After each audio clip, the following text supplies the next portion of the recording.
I supported my unemployed boyfriend for years until he turned our home into a cheese aging facility. I'm Edith, 24F, and I've been dating Andy, 27M, for about 3 years now. We met during my sophomore year of college at a mutual friend's Halloween party. I remember it clearly because I was dressed as Wonder Woman, and Andy came as Clark Kent. He kept making jokes about how I was the real superhero of the night. We hit it off immediately, talking for hours about our shared love of 90s cartoons and our dreams for the future. At the time, I was studying accounting and working part-time at the campus bookstore. Andy was in his final year of business administration and a job as a bartender at a popular local pub. He always had the best stories about the characters he'd meet at the bar, and I loved listening to him talk about his plans to own his own business someday. Our relationship moved pretty quickly. Within 6 months, we were practically living together in my tiny off-campus apartment. Andy would stay over most nights, and we fell into a comfortable routine. I'd wake up early for classes, and he'd make me breakfast before heading to his afternoon lectures or evening shifts at the bar. Things were great for the first year or so. We went on fun dates, hung out with friends, and talked about our future together. Andy graduated a year before me and landed an entry-level job at a local marketing firm. I was so proud of him and thought this was the start of our bright future together. We celebrated by taking a weekend trip to the beach, where we talked about eventually getting married and starting a family. I graduated the following year and got a job as a junior accountant at a small firm. It wasn't glamorous work, but it was stable, and I was excited to start building my career. Andy and I decided to move in together officially, renting a small 2-bedroom apartment closer to the city center. We spent weekends hunting for second-hand furniture and arguing good-naturedly about color schemes. It felt like we were really building a life together. About a year and a half into our relationship, Andy lost his job. He came home one day, looking shell-shocked, and told me there had been layoffs due to budget cuts. I remember hugging him tightly and assuring him that we'd figure it out together. Andy was optimistic, saying he had good references and experience now, so he was sure he'd find something new quickly. I supported him emotionally and financially for a few months, covering our dates and helping with his portion of rent when he fell short. I didn't mind at first because I loved him and wanted to help. Plus, I remembered how supportive he'd been when I was stressing over final exams or job interviews. It felt good to be able to return the favor. Weeks turned into months, and Andy still hadn't found a new job. He said he was applying, but I never saw him actually sitting down to fill out applications or prepare for interviews. Instead, he spent most of his time playing video games or hanging out with his friends. I started to feel frustrated but didn't want to nag him. I'd come home from work exhausted, only to find Andy on the couch, exactly where I'd left him in the morning.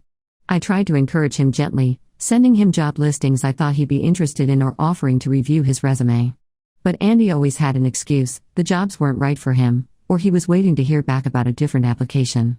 I started to feel like I was walking on eggshells, not wanting to upset him but also increasingly worried about our financial situation.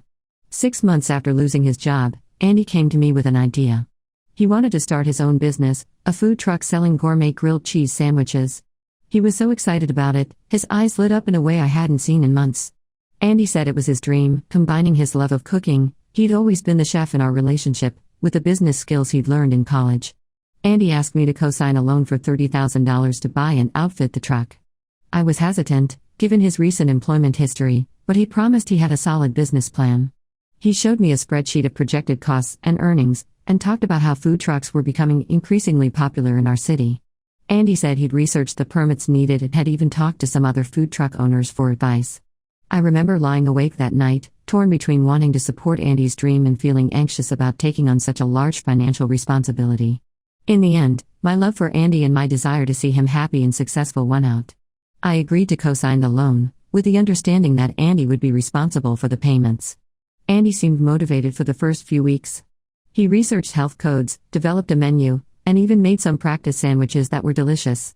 I'd come home from work to find our kitchen transformed into a test lab, with different types of cheese and bread scattered everywhere. It was messy, but I was just happy to see Andy excited about something again. But then things started to go downhill. Andy kept pushing back the launch date of the food truck. First, he said he needed more time to perfect the recipes. Then he said he was waiting for better weather. Months went by, and the food truck sat unused in our apartment complex's parking lot. I'd look at it every day as I left for work, a constant reminder of our mounting debt. I tried talking to Andy about it, but he always had excuses. He said he was still working on permits, or waiting for the right event to debut at. Meanwhile, the loan payments were coming due, and Andy had no income to pay them. I ended up covering the payments to protect my own credit score, which put a major strain on my finances.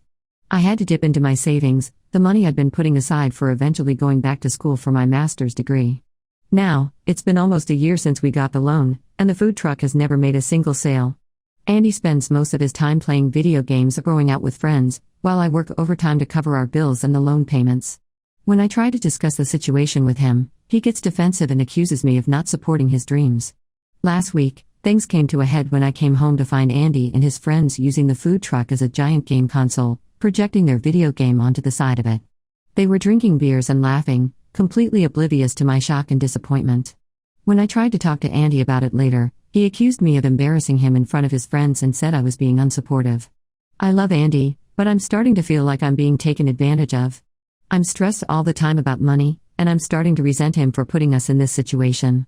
I've had to cancel plans with my own friends because I can't afford to go out. I'm wearing clothes with holes in them because I can't justify buying new ones when we're struggling to make rent. I don't know what to do. Should I give him more time to get the business off the ground? Should I insist he get a regular job?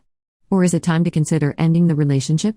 I keep thinking about the Andy I fell in love with, the ambitious, hardworking guy who made me laugh and supported my dreams. I don't know if that Andy still exists, or if he's been replaced by this person I barely recognize. I feel lost and could really use some advice. Has anyone been in a similar situation? How did you handle it? I'm scared of making the wrong decision and ruining both our lives. Update 1. Thank you all for your comments and advice on my original post. Your words really gave me the courage to face this situation head-on. I took some time to think about everything and decided to have a serious talk with Andy about our situation. Here's what happened. I chose a Saturday morning when we were both home and Andy was usually in a good mood. I made his favorite breakfast, blueberry pancakes, hoping it would help soften the blow of the conversation we needed to have. As we sat down to eat, I took a deep breath and started to explain how stressed I've been feeling about our financial situation. I told Andy that while I supported his dreams, I couldn't continue covering all our expenses and the loan payments for the unused food truck. I showed him our bank statements and the Excel sheet where I'd been tracking our expenses. The numbers didn't lie, we were drowning in debt, and I was the only one treading water. I asked Andy to either start the business properly or get a job to contribute to our finances. I even suggested he could do both, work part-time while getting the food truck business off the ground. I thought I was being reasonable, offering a compromise. Andy's reaction wasn't what I hoped for. He barely touched his pancakes, which was the first red flag. Andy never skips breakfast. As I talked, I could see his face getting redder and his jaw clenching. When I finished, he exploded. He accused me of not believing in him, saying that starting a business takes time and that I was being unsupportive by pressuring him. He brought up how he had supported me through college, conveniently forgetting that he was in college too at the time and that I had worked part-time throughout my studies. When I pointed out that he hadn't made any progress with a food truck in months, he stood up so suddenly he knocked over his chair. He stormed out of the apartment, slamming the door behind him. I was left sitting at the table, staring at the uneaten pancakes and fighting back tears. This wasn't how I had imagined the conversation going at all. I spent the rest of the day cleaning the apartment, trying to keep my hands and mind busy. I kept checking my phone, hoping for a message from Andy, but there was nothing. Andy didn't come home that night. I was worried sick, calling and texting him with no response. I even called a few of his friends, but they either didn't know where he was or were covering for him. I barely slept, my mind racing with worst-case scenarios. He finally showed up the next evening, reeking of alcohol. He mumbled an apology and passed out on the couch. I was relieved he was home safe but also angry and hurt that he had disappeared for over 24 hours without a word. The next morning, I tried to talk to him again when he was sober. I made coffee and sat down next to him on the couch, determined to have a calm, adult conversation. This time, Andy's reaction surprised me again, but in a different way. He broke down crying. It was shocking to see. In 3 years, I had never seen Andy cry before. Between sobs, he confessed that he had been struggling with depression since losing his job and felt like a failure. He said he was too ashamed to tell me and had been using the food truck idea as a way to avoid facing reality. Andy admitted that he hadn't really been applying for jobs because he was terrified of being rejected again. He said he felt worthless and didn't want to disappoint me, so he kept pretending everything was fine. The food truck had become both his dream and his hiding place. I was stunned by this revelation. I had no idea Andy was dealing with these feelings. In hindsight, there were probably signs I had missed or misinterpreted. I felt guilty for not realizing how much he was struggling, but also frustrated that he hadn't been honest with me. I suggested he consider talking to a counselor or therapist, but he was resistant to the idea. He said he couldn't afford it, which was true, given our financial situation, and that he didn't want to be seen as crazy. Instead, he promised he would start looking for a job and ask for one more chance. Against my better judgment, again, I agreed to give him some more time. Andy seemed genuinely remorseful and motivated to make changes. He spent the next few days updating his resume and applying for jobs online. I even helped him prepare for a phone interview with a local company. For a week, things seemed to be looking up. Andy was more active, helping around the house and actually working on job applications. We even had a nice date night at home, cooking dinner together and watching our favorite movie. It felt like maybe we were turning a corner. However, about a week later, I came home from work to find Andy excitedly pacing the living room. Before I could even take off my coat, he launched into an enthusiastic speech about a new business idea. He wanted to pivot from the food truck to starting a subscription box service for artisanal cheeses. He had spent the day researching cheese producers and subscription box services, and was convinced this was the next big thing. Andy asked if we could use the remaining money from the loan to buy inventory for the first round of subscription boxes. He had already designed a logo and started building a website. His enthusiasm was reminiscent of when he first talked about the food truck, and for a moment, I felt a glimmer of hope. But then reality set in. We were right back where we started, with Andy chasing a new dream and asking me to fund it. When I reminded Andy about his promise to look for a job, he said this new idea was even better and would make us rich. He talked about how we could quit our jobs, or in his case, not have to get one, and run this business together. We got into a huge argument. Andy accused me of crushing his entrepreneurial spirit and not believing in him. I accused him of being financially irresponsible and not caring about the stress he was putting me under. We both said things we didn't mean, dredging up old issues and hurts. The argument ended with Andy grabbing his jacket and leaving the apartment. I heard his car start up and drive away. I was left standing in our living room, surrounded by cheese catalogs and subscription box samples, feeling completely lost. Now I'm at a crossroads.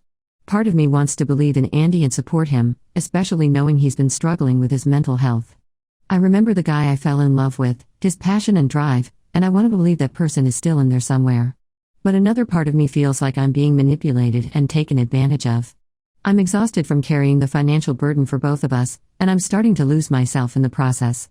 I've been putting my own dreams on hold, and I'm not sure how much longer I can do it. I'm considering moving out for a while to get some space and perspective. But I'm worried about what will happen to Andy, and the loan payments, if I'm not there. Despite everything, I still care about him and don't want to see him hit rock bottom. I feel torn between my love for him and my need for financial stability and peace of mind. I'm also scared of being alone. Andy and I have been together for so long, I'm not sure who I am without him. What do you think I should do? Am I being too harsh or not harsh enough? How can I support Andy's mental health without enabling his financial irresponsibility? I feel like I'm drowning and I don't know how to save both of us. Update 2. I want to thank everyone again for their advice and support. Your comments really helped me gain perspective on my situation with Andy. Here's what's happened since my last update. After our argument about the cheese subscription box idea, I decided I needed some space to think. I told Andy I was going to stay with my sister for a week. He didn't take it well, accusing me of abandoning him when he needed me most. It was hard, but I stood my ground and left anyway. My sister, Victoria, lives about an hour away. She's 2 years older than me and has always been my rock. When I arrived at her place, luggage in hand and fighting back tears, she didn't ask any questions. She just hugged me and said, "Wine or ice cream?" We ended up having both. During that week, I did a lot of thinking and talking with Victoria and my friends. They helped me see how much Andy's behavior was affecting my own mental health and financial stability. Victoria pointed out that I'd stopped talking about my own goals and dreams. All our conversations lately had been about Andy and his problems. My best friend from college, Agnes, came to visit one day. She reminded me of how ambitious I used to be, always talking about getting my CPA and maybe even starting my own accounting firm one day. I realized I couldn't remember the last time I'd even thought about those dreams. I also took the time to really look at our finances. I created a spreadsheet of all our debts, income, and expenses. The numbers were even worse than I'd thought. I realized that even if I continued working overtime, we'd never get ahead if Andy didn't start contributing. By the end of the week, I felt clearer about what I needed to do. I wasn't ready to end the relationship entirely, but I knew something had to change. I decided to go back home and have an honest conversation with Andy about our future. When I returned home, I had every intention of having a calm, rational discussion with Andy about our future. I had rehearsed what I wanted to say, focusing on I statements like my sister had suggested. However, what I found when I opened our apartment door left me speechless. Andy had transformed our small apartment into what he called a cheese aging cave. The living room furniture had been pushed to the walls, and in the center were several large, humidity-controlled containers. Each one contained what looked like wheels of cheese in various stages of aging. The smell hit me like a wall. It was a pungent mix of different cheeses, overwhelming in the small space. I saw Andy emerge from the kitchen, wearing a white coat like he was some kind of cheese scientist. When I asked Andy what was going on, he excitedly explained that he had a new plan. Instead of a subscription box, he was going to age and sell artisanal cheeses to high-end restaurants. He had already reached out to some local chefs on social media and said he had gotten positive responses. Andy went on to explain how he had used the remaining money from the loan to buy several wheels of expensive cheese and set up these humidity-controlled containers. He talked about the different types of cheese he was aging, a French Comté, an Italian Pecorino, and something called Stinking Bishop from England. I was floored. Not only had Andy spent the last of our loan money without consulting me, but he had also made our apartment unlivable in the process. The living room, where we used to cuddle and watch movies, was now a makeshift cheese cellar. Our bedroom was stacked with boxes of cheese-making equipment and books.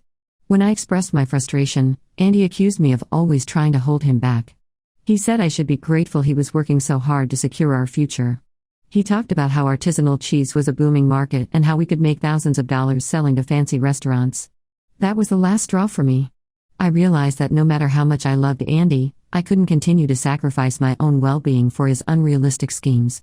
I told him I was moving out permanently and that we needed to figure out how to handle the remaining loan payments. Andy's reaction was a mix of anger and panic. He begged me to stay, promising he would get a real job this time.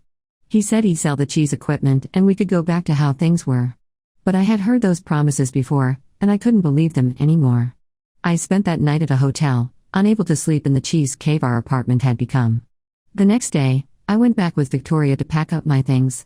Andy alternated between pleading with me to stay and angrily accusing me of giving up on him. It was heartbreaking, but I knew I was making the right decision for myself. I'm now staying with my sister while I look for a new apartment. Andy is still in our old place with his cheese cave. I'm working on separating our finances and figuring out how to handle the loan situation. It's complicated because both our names are on the loan, but I'm determined to find a solution. It's been incredibly difficult emotionally. Despite everything, I still care about Andy and worry about how he'll cope. But I also feel a sense of relief. For the first time in months, I'm not constantly stressed about money or walking on eggshells at home. I know I have a long road ahead in terms of rebuilding my finances and healing from this relationship, but I'm hopeful for the future. I've started looking into classes to prepare for the CPA exam, something I'd put on the back burner while dealing with Andy's issues. Has anyone gone through a similar financial breakup? Any advice on how to protect myself legally and financially as I move forward? And how do you deal with the guilt of leaving someone you care about, even when you know it's the right thing to do? Update 3. It's been a few months since my last update, and I wanted to share what's happened since then.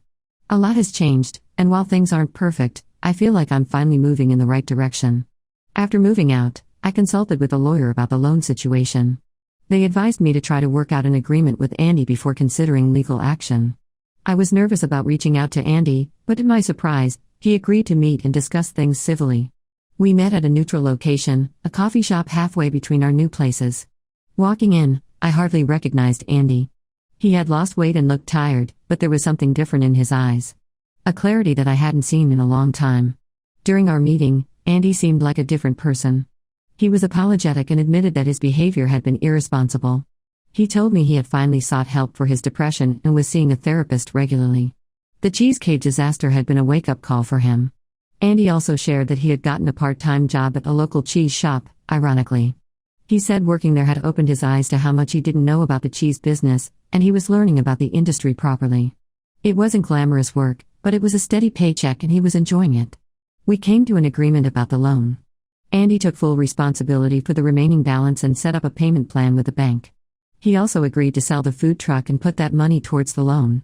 I was relieved to have this financial burden lifted, even though I know it will take years for Andy to pay it off completely. As for me, I've moved into a small studio apartment. It's tiny, but it's mine, and I don't have to share it with aging wheels of cheese.